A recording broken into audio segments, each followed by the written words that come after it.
WAOH is brought to you in part by Ohio's #1 trusted real estate team, The Young Team. Online at theyoungteam.com.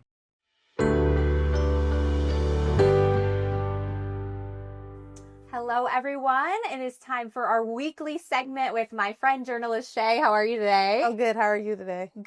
And Shay is bringing to us it's a crossover between law and media. Yeah. You are a paralegal and you are also a journalist. Yes. And so we are going to just dive into some things that are happening right now. Yeah. The headlines make you scared. I know. They really do. There's a lot going on. It is. It is. And it's heavy stuff, and people are very polarized in terms of their views on it. People are terrified. But yes. I get it. And so right now there's massive tax breaks and social safety cuts. Share with us a little bit about this One Big Beautiful Bill Act. Goodness. I know we've heard about it a lot. The One Big Beautiful Bill. It sounds like it's amazing, right? It should be. But yeah, when you see it in the headline, I don't know, right? No. Technically, so this is a 900-page federal law that was signed July 4th. Right. Okay, and it scared everybody because people who were who knew about it prior till it being signed, they knew that it wasn't going to be good for the economy. In people's eyes, they feel like it's going to be very, very hard to make a living off of this bill, considering what's in this 900-page that's going on. So it delivers a 4.5 trillion in tax cuts.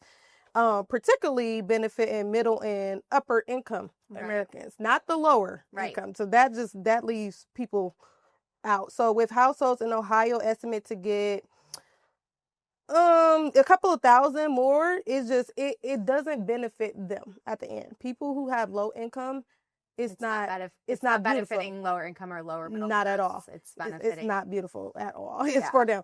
And it also slashes SNAPs.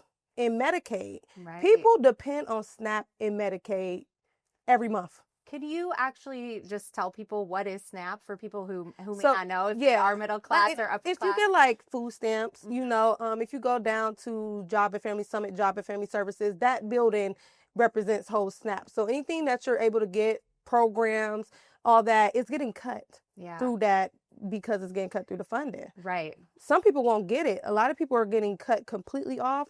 They're probably just going to reduce it. I have read that it just will be reduced, but some people can't even make a living off of what they're getting right now. Right. So if it get cut, it's just going to make it harder for them to have a living. And then cuts to Medicaid as well, which... Medicaid as well. And I, for one, get Medicaid. So I was actually nervous, like, wait a minute. I got to go to the doctors. I just beat cancer. That Medicaid helped me get through the appointment. So it was kind of like, to hear that, it was kind of scary in the headlines. And I'm like, yeah, this is very, very scary to think about. Well, we got to pause since you brought it up that you just beat cancer. Yeah. So we have to congratulate you. And Thank it's so amazing. And I'm so happy for you. Thank so exciting. you. Yeah.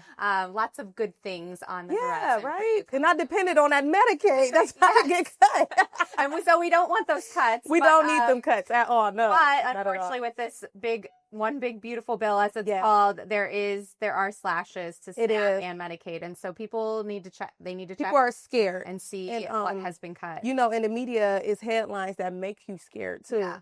A lot of people don't understand. They're like, "Oh, we're getting it cut all the way. It's going to get reduced." Right. But if you're not even making a living off of what you're getting and it's getting reduced, it's just going to make your life a little harder than what it is right now. Yeah. That's technically what it means, honestly. Yeah. And so that's the big picture, is that things are going to get harder for people who are using SNAP and Medicaid. Yeah. So share a little bit about local Medicaid and SNAP fallout.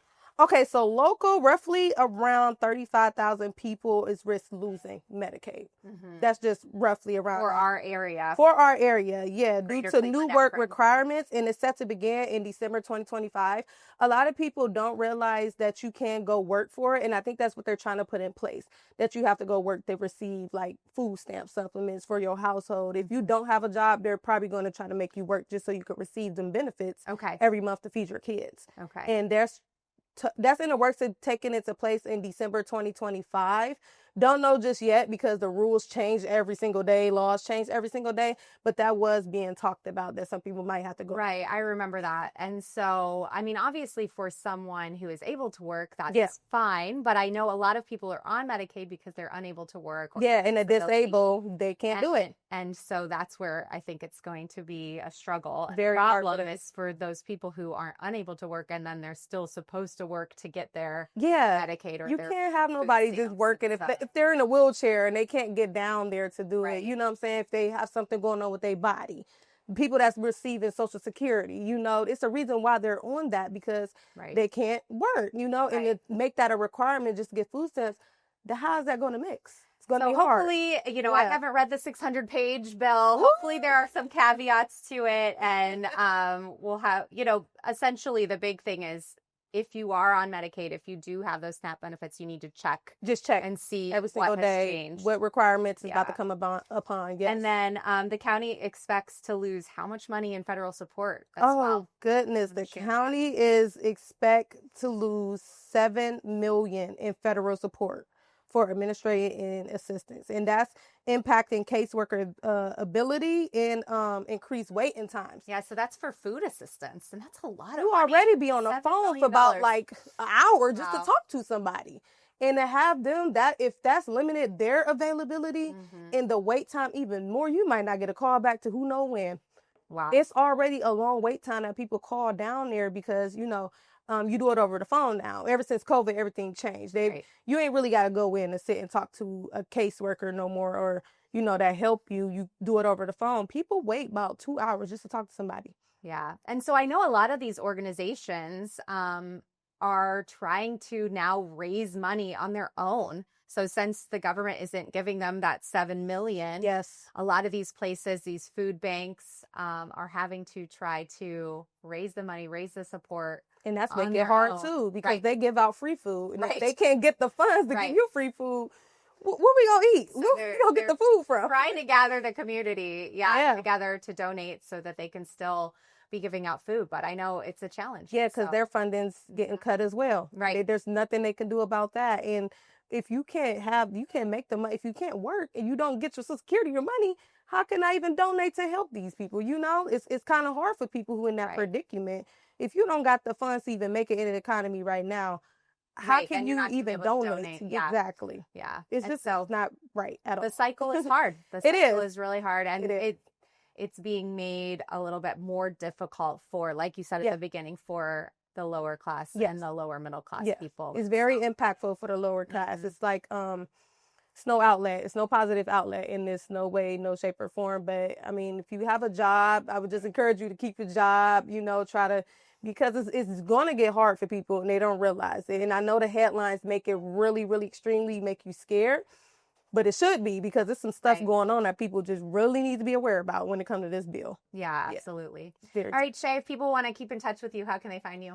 Social media. I'm Social journalist Shay on Yes. Facebook, Instagram, TikTok. I'm everywhere. I did Yes. start Shay Tune Instagram page now. Wonderful. So yep, I'm So journalist everywhere. Shay and Shay Tune Yep. can find you on all social media They sure can. and keep up to date on all things going on here in the Akron area Yes. with Law and Media. Lo- Appreciate you. Thank you. So, all right. Thank you guys so much for watching today on Good Morning Akron. Our segment with journalist Shay. We're going to have weekly segments with her, and we appreciate her knowledge about all things law and media. Thanks, everyone.